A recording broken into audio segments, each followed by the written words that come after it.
नमस्कार, मैं हूं आपके साथ इश्तियाक अहमद और आप देख रहे हैं आर्य न्यूज। रुख करेंगे देश और दुनिया की तमाम खबरों की तरफ। देश में मचे हिजाब विवाद को लेकर अब अलग अलग तरीके से बयानबाजी सामने आ रही और वहीं देश में हिजाब को लेकर चल रहे विवाद के बीच ऑल इंडिया मजलिस-ए-इत्तेहादुल मुसलमीन के चीफ असदुद्दीन ओवैसी ने पीएम मोदी पर तंज कसा है और हिजाब को लेकर पूछे गए एक सवाल के जवाब में ओवैसी ने मीडिया से कहा कि पीएम मोदी कहते हैं कि मुस्लिम महिलाएं उन्हें आशीर्वाद दे रही हैं, तो बीजेपी मुस्लिम लड़कियों से हिजाब पहनने का अधिकार क्यों छीन रही है। और ओवैसी ने कहा कि हिजाब पहनना हमारा संवैधानिक अधिकार है और आप भगवा शॉल पहने कौन रोकता है। और वहीं उन्होंने समाजवादी पार्टी के सुप्रीमो और पूर्व मुख्यमंत्री अखिलेश यादव पर भी निशाना साधा। ओवैसी ने कहा कि अखिलेश को हिजाब पर बोलने से डर लगता है, उन्हें मुसलमानों की कोई फिक्र नहीं है। ओवैसी ने आगे कहा कि अखिलेश को मुसलमानों का वोट चाहिए लेकिन उनके लिए कुछ करते नहीं है और अखिलेश को मुसलमान कहने से क्यों डर लगता है। उन्होंने इस विधानसभा चुनाव में कई मुस्लिम नेताओं के टिकट काट दिए और यूपी चुनाव में AIMIM की जीत को लेकर उन्होंने कहा कि हम मजबूती से लड़ रहे हैं और नतीजे अच्छे रहेंगे और मैं यूपी से जाने वाला नहीं हूं और हम गोरखपुर में मुख्यमंत्री योगी आदित्यनाथ के खिलाफ प्रचार भी करेंगे।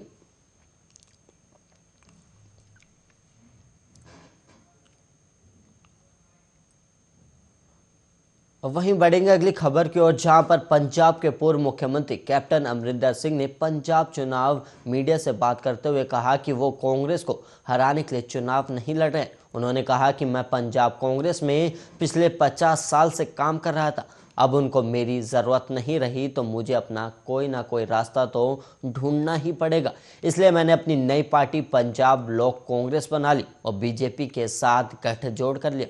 और कैप्टन अमरिंदर ने आगे कहा कि कांग्रेस ने मुझ पर भरोसा नहीं किया। कैप्टन ने दावा किया कि हम पंजाब में सरकार बनाएंगे और सिद्धू के साथ समस्या पर उन्होंने कहा कि मैंने उससे दिल्ली में मुलाकात की लेकिन वो मुझे कुछ ठीक नहीं लगा और मैंने सोनिया जी से कहा ये आदमी पार्टी का बेड़ा गर्क कर देगा, लेकिन उन्होंने उसे पंजाब कांग्रेस का अध्यक्ष बना दिया।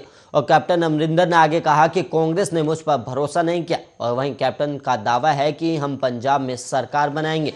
और वहीं उन्होंने सिद्धू को लेकर भी निशाना साधा और उन्होंने कहा कि सोनिया गांधी से उन्होंने बात की लेकिन उन्होंने कहा कि वो उन्हें पंजाब का अध्यक्ष बनाएंगे और उन्होंने पंजाब कांग्रेस का उसे अध्यक्ष भी बना दिया।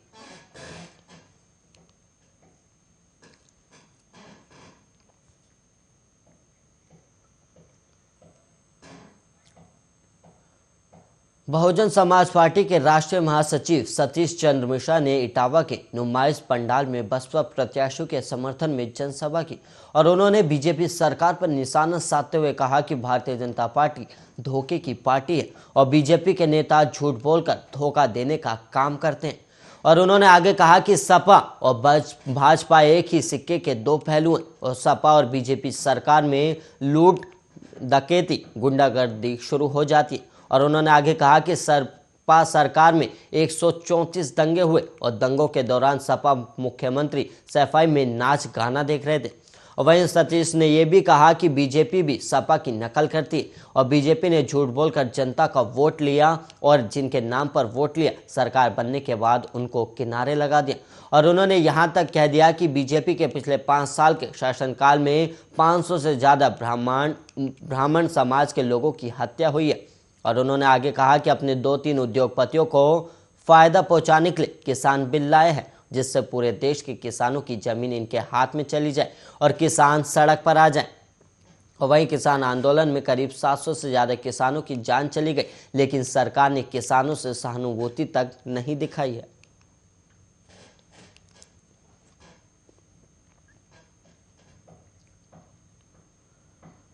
रूस और यूक्रेन के बीच युद्ध की आशंका को लेकर इंदौर से यूक्रेन में पढ़ाई करने गए छात्रों के परिजन चिंतित हैं और ऐसे ही एक छात्र प्रणय राव के पिता अखिलेश राव और उनकी मां मीना राव ने प्रधानमंत्री नरेंद्र मोदी से मदद की गुहार लगाई है। और इंदौर जिले के काफ़ी स्टूडेंट्स यूक्रेन में पढ़ाई कर रहे हैं। और वहीं शासकीय कॉलेज में प्रोफेसर अखिलेश राव के 22 साल के बेटे प्रणय यूक्रेन की टेरोनिपल नेशनल मेडिकल यूनिवर्सिटी में पिछले 5 साल से पढ़ाई कर रहा है और रूस और यूक्रेन के बीच युद्ध की आशंका को देखते हुए प्रणय के पिता अखिलेश और मां मीणा ने चिंता जताते हुए स्थानीय सांसद शंकर लालवानी से पीएम मोदी और विदेश मंत्री एस जयशंकर से सभी छात्रों को वंदे भारत मिशन के तहत भारत सुरक्षित लाने का आग्रह किया। और वहीं अखिलेश यादव ने कहा कि उनके बेटे प्रणय से उनकी बात हुई है और वो क्लास भी अटेंड करने जाते हैं और वहाँ के हालत प्रणय ने फिलहाल सामान्य बताए, लेकिन हमें जो टीवी पर आ रही खबरों से बेटे की चिंता हो रही है और हम चाहते हैं कि हमारा बेटा सुरक्षित रहे और वहाँ की भारतीय एम्बेसी भी छात्रों के संपर्क में, लेकिन फिर भी हमें चिंता है कि हमारा बेटा अगर अपनी मर्जी से भारत आ जाएगा तो उसकी पढ़ाई का नुकसान होगा, जबकि सरकार के दखल से अगर सभी स्टूडेंट्स भारत लाए जाएंगे तो उन्हें पढ़ाई में रिलैक्सेशन मिल पाएगा।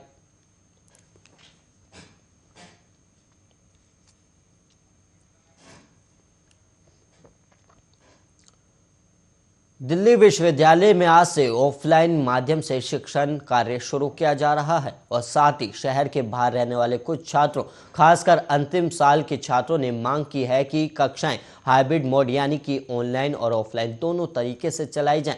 और डीयू के सभी कॉलेज 17 फरवरी से दोबारा खुल गए हैं और जहां ऑफलाइन कक्षाएं बहाल की जाएंगी और कुछ कॉलेज में प्रथम साल के छात्रों के लिए हाइब्रिड माध्यम से कक्षाएं संचालित की जाएंगी, जबकि दूसरे और तीसरे साल के छात्रों के लिए कॉलेज आकर पढ़ना अनिवार्य होगा। और इस कदम से शहर के बाहर के छात्रों को परेशानी का सामना करना पड़ रहा है, जिन्हें रहने और यात्रा का इंतजाम करना है। और कुछ छात्रों ने कहा कि परीक्षा नज़दीक है और कुछ महीने के लिए रहने का इंतजाम करने का कोई अर्थ नहीं है। और वहीं दिल्ली विश्वविद्यालय में ग्रेजुएशन में अंतिम साल और पोस्ट ग्रेजुएशन के छात्रों ने एक वेबसाइट के जरिए एक याचिका अपलोड की है, जिसमें कहा गया है कि उन्हें केवल 2 महीने के लिए वापस न बुलाया जाए। और वहीं कुलपति, रजिस्ट्रार, प्रोक्टर और छात्र कल्याण के डीन को संबोधित याचिका पर अब तक 40,000 लोग हस्ताक्षर कर चुके हैं।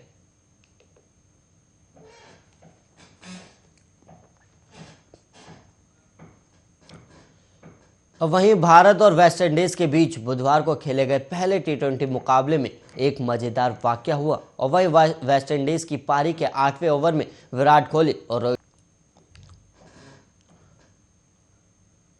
देश में जानलेवा कोरोना वायरस महामारी के मामले आज फिर बढ़े हैं और देश में पिछले 24 घंटे में कोरोना वायरस के 30,757 नए केस सामने आए और वहीं 540 लोगों की कोरोना के चलते मौत हो गई।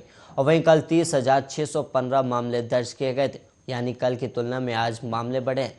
और वहीं केंद्रीय स्वास्थ्य मंत्रालय की ओर से जारी किए गए आंकड़ों के मुताबिक देश में अब एक्टिव मामलों की संख्या घटकर 3,32,918 हो गई है और वहीं इस महामारी से जान गंवाने वालों की संख्या बढ़कर 5,10,413 है और आंकड़ों के मुताबिक अभी तक 4,19,10,984 लोग संक्रमण मुक्त हो चुके हैं।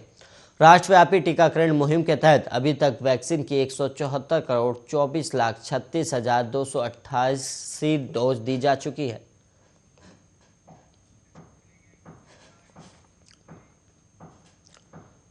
दिल्ली में कोरोना वायरस के 766 नए मरीजों की पुष्टि हुई है और वहीं 5 संक्रमितों ने कोरोना के चलते अपना दम तोड़ दिया। राष्ट्रीय राजधानी में संक्रमण दर आंशिक रूप से घटकर 1.37% रह गई है और स्वास्थ्य बुलेटिन के मुताबिक दिल्ली में कोविड के कुल मामले बढ़कर 18,53,428 हो गए, जबकि 26,086 लोगों की कोरोना के चलते जान जा चुकी है। और दिल्ली में संक्रमण के दैनिक मामलों में गिरावट आई है, यानी कि 13 जनवरी को सबसे ज़्यादा 28,867 मामले आए थे और शहर में 14 जनवरी को 30.6% संक्रमण दर रिकॉर्ड की गई थी, जो महामारी की मौजूदा लहर में सबसे ज़्यादा है।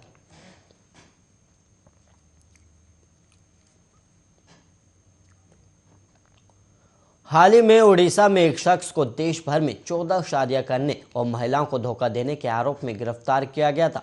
तो वहीं इस पूरे मामले में एक ताज़ा जानकारी सामने आई है, जिसके चलते इस मामले में 3 और महिलाओं को सामने आने के बाद गिरफ्तार किए गए शख्स की 3 और बीवियां बढ़ गई हैं। और एक पुलिस अधिकारी ने बताया कि पकड़ा गया शख्स विभिन्न राज्यों की मध्यम आयु वर्ग की शिक्षित और संपन्न महिलाओं को धोखा देकर शादी करता था और 17 शादियां करने वाले उड़ीसा के 66 वर्षीय शख्स से धोखा खाने वालों की एक लंबी लिस्ट है और पुलिस ने बताया कि एक डॉक्टर की फर्जी पहचान बनाकर रमेश चंद्र स्वयं नामक ये शख्स महिलाओं से संपर्क करता था और इसने छत्तीसगढ़ की एक चार्टेड अकाउंटेंट, असम की एक डॉक्टर और उड़ीसा की एक उच्च शिक्षित महिला से भी धोखे से शादी करने में सफलता हासिल की थी। और वहीं उड़ीसा की जगत सिंहपुरा जिले के एक छात्र ने यह भी आरोप लगाया कि फर्जी डॉक्टर ने उसे राज्य के एक मेडिकल कॉलेज में सीट दिलवाने का वादा करके 18 लाख रुपए ठगे हैं और पुलिस ने उसके मोबाइल फोन को फोरेंसिक लैब में भेजने की बात भी कही है और इसके साथ ही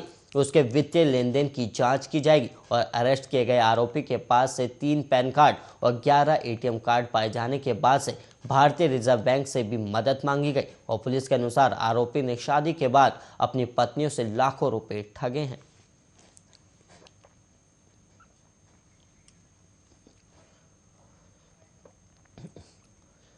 उत्तर प्रदेश के कुशीनगर में कुआं ढहने से 13 लोगों के मारे जाने की खबर है और यह मामला नेबुआ नौरंगिया थाना क्षेत्र की है और वहीं मरने वालों में अधिकांश महिलाएं हैं और घटना बुधवार देर रात की बताई गई।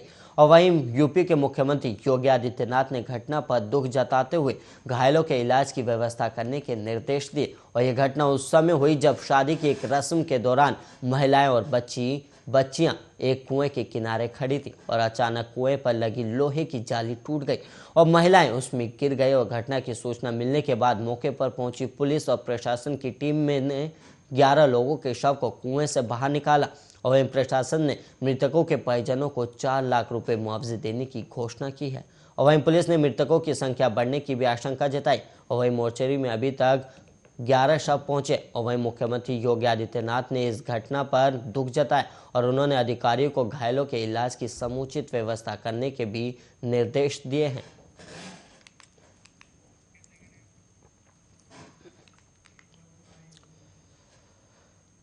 भारत के स्वर्ण कोकिला लता मंगेशकर के निधन के सदमे से लोग अभी उभर भी नहीं पाए थे कि सदी के एक और महान गायक और म्यूजिक डायरेक्टर बप्पी लहरी ने दुनिया को अलविदा कह दिया और अपने अलग और अनोखे अंदाज से भारतीय संगीत जगत को हिला देने वाले बप्पी दा नहीं रहे और भारतीय म्यूजिक जगत को एक हफ्ते में ये दूसरा झटका लगा है और बप्पी दा के सभी चाहने वाले अपने प्यारे बप्पी दा के लिए श्रद्धांजलि अर्पित करें और एक कोशिश आर्य न्यूज की तरफ से इस बेहतरीन कलाकार के नाम।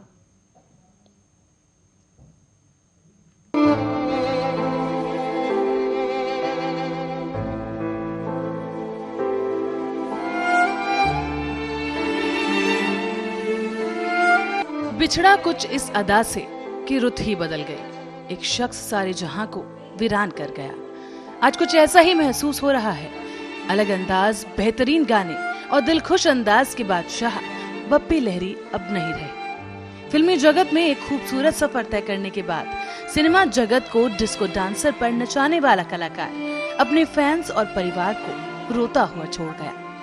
पहले देश की स्वर्ण कोकिला लता मंगेशकर ने हाल ही में दुनिया को अलविदा कह दिया और अब एक और महान शख्सियत ने ये जहान छोड़ दिया। इन दोनों ही कलाकारों का जाना हिंदी सिनेमा के लिए कभी न भर पाने वाले जख्म से कम नहीं है। दिवंगत स्वर्ण कोकिला को बप्पी दा का बड़ा सपोर्ट सिस्टम माना जाता था। लता मंगेशकर ने ही बंगाली फिल्म दादू में उनके पहले कंपोजिशन को आवाज दी थी। आमिर खान के पिता ताहिर हुसैन की जख्मी लहरी का पहला बॉलीवुड हिट साबित हुआ। इसी फिल्म में स्वर्ण कोकिला ने भी अभी अभी थी दुश्मनी और आओ तुझे चांद पे ले जाऊं गाना गाया था। दोनों ही गाने बड़े ही सुपर हिट साबित हुए थे।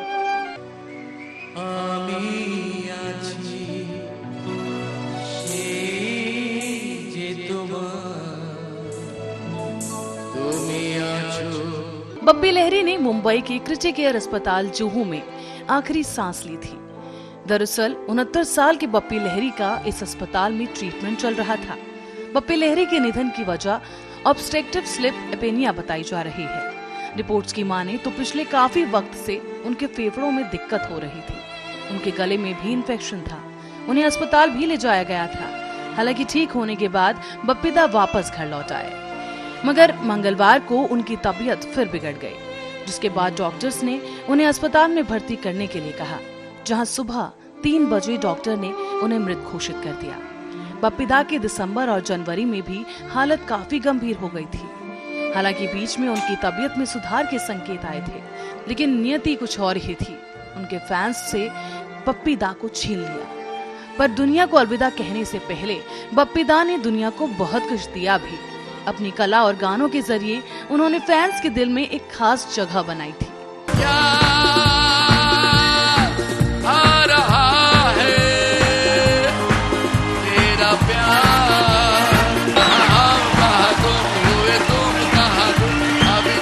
अभी जाए। बप्पी दा ने 70 और 80 के दशक में कई फिल्मों में गाने गाए जो काफी हिट भी रहे। इन फिल्मों में चलते चलते, डिस्को डांसर और शराबी शामिल हैं। बप्पी दा ने भारत में 80 और 90 के दशक में डिस्को संगीत को लोकप्रिय बनाने में काफी अहम भूमिका अदा की थी। तो वहीं बप्पी दा ने साल 1985 में फिल्म शराबी के लिए बेस्ट म्यूजिक डायरेक्टर का फिल्म फेयर अवार्ड भी अपने नाम किया। संगीत का शौक और लगन ऐसी कि हमेशा नए दौर के संगीत और कलाकारों के साथ काम करने को तैयार रहे। आपको बता दें कि बॉलीवुड में उनका आखिरी गाना साल 2020 में आई फिल्म बागी का भंकस था।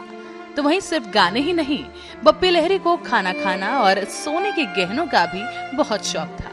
बप्पी लहरी को सोना पहनना और हमेशा चश्मा लगाकर रखना बेहद पसंद था, और पसंद भी इतना कि गले में सोने की मोटी मोटी चेन और हाथ में बड़ी बड़ी अंगूठियां समेत सोने के ढेर सारे गहने पहनना उनकी पहचान बन गई थी।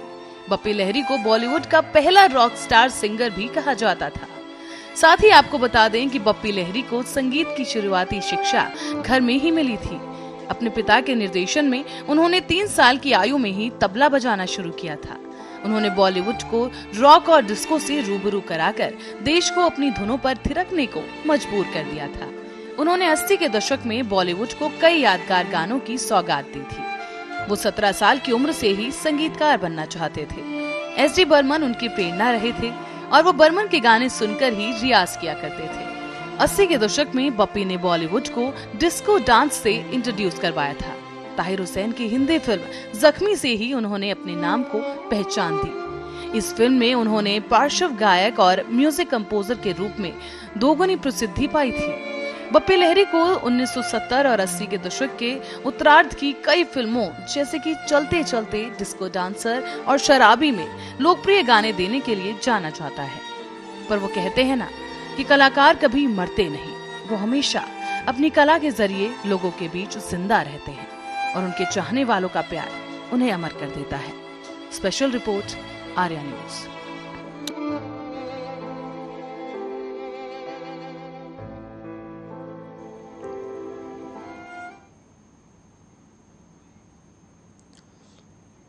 इस रिपोर्ट के साथ इस बुलेटिन में इतना ही। देश और दुनिया की तमाम खबरों के लिए आप बने रहिए आर्या न्यूज के साथ।